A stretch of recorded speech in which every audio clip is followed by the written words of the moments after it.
objectives and how you think your studies are relevant to the current needs or current body of language. Right? It is important to understand.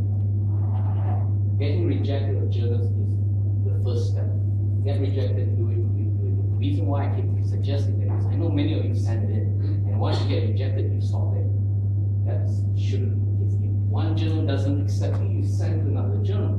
You keep sending and sending and sending until it gets improved, and then one day you find that it gets accepted. I mean, you've got to be a little bit what's the word?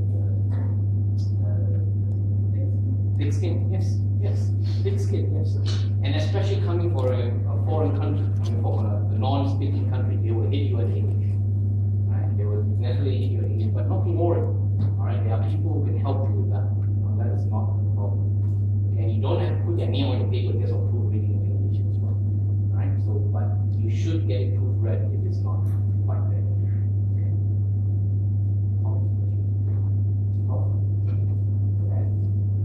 No, I'm curious about the main points. I'm amazed that people do not offer papers to journals more frequently than they do. One of my foreign PhD students happily put papers into journals, which I basically think, oh no, don't put it in. Yes. And the journal comes back and said, yes, we're very happy to take it, but you have to improve the English. Yes. And they get published.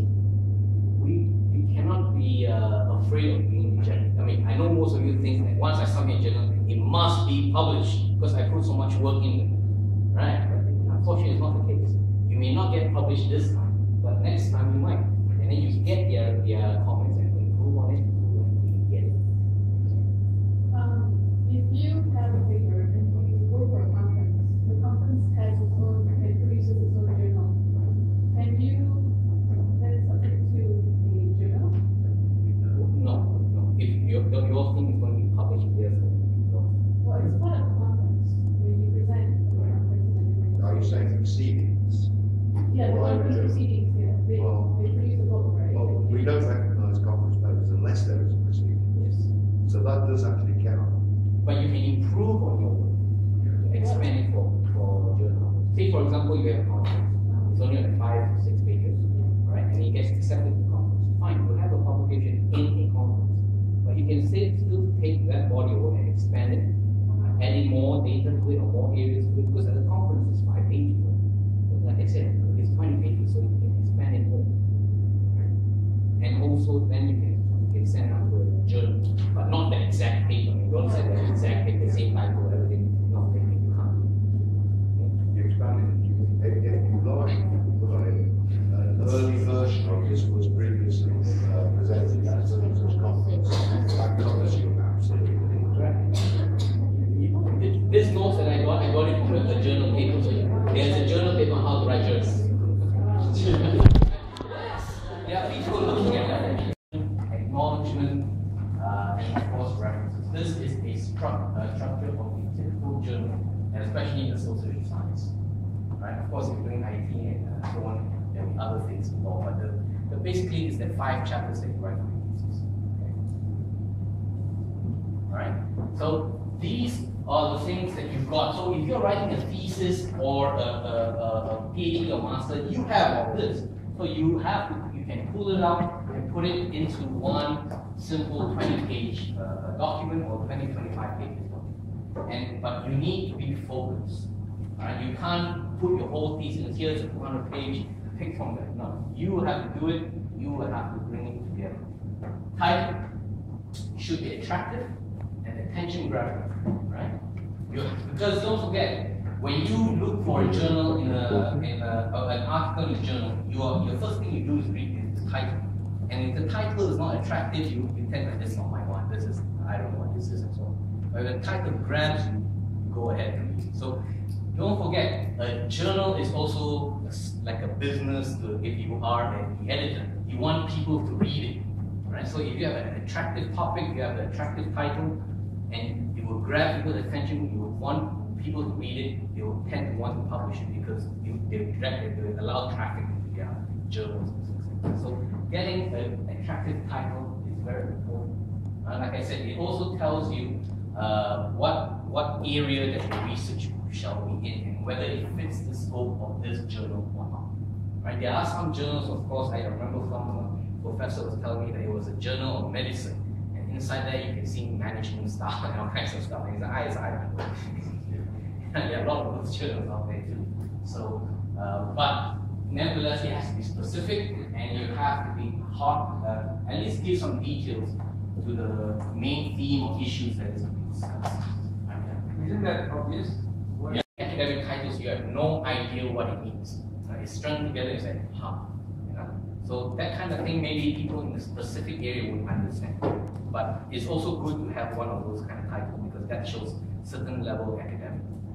But remember, academics are very straightforward.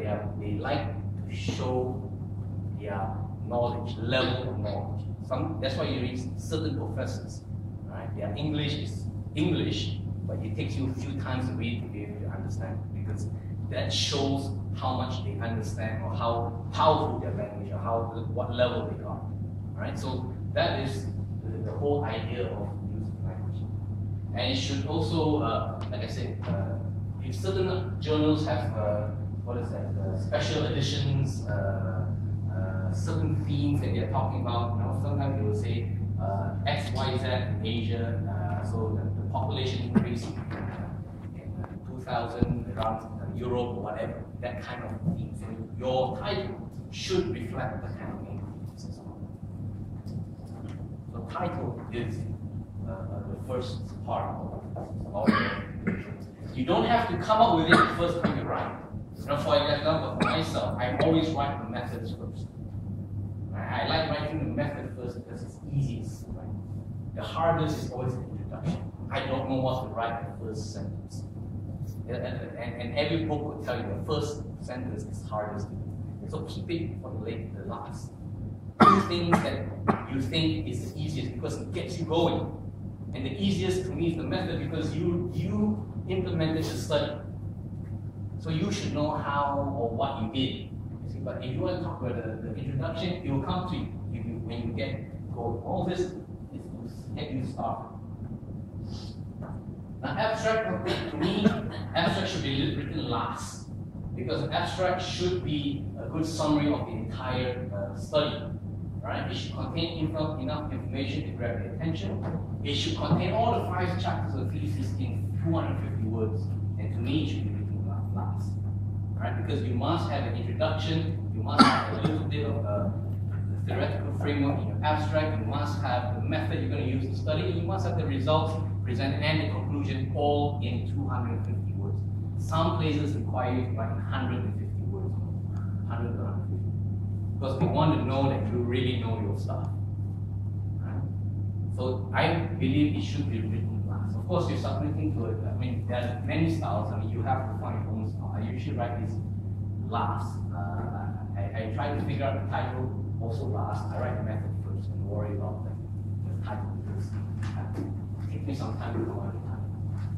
Right? So these are the things that have to be there. But this, I believe, should be written last. I know some journals ask you to submit abstract first before send out, but the abstract should also be written when you complete your study, right? Because then you have something to write about.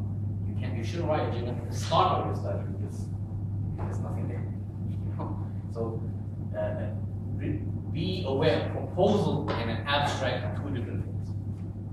An abstract should be a complete summary of the study you have done. A proposal could include something that you're going to do. Right? Could be a short abstract, but because you haven't done the study, the result should be there. But the real abstract should. Anything anybody want to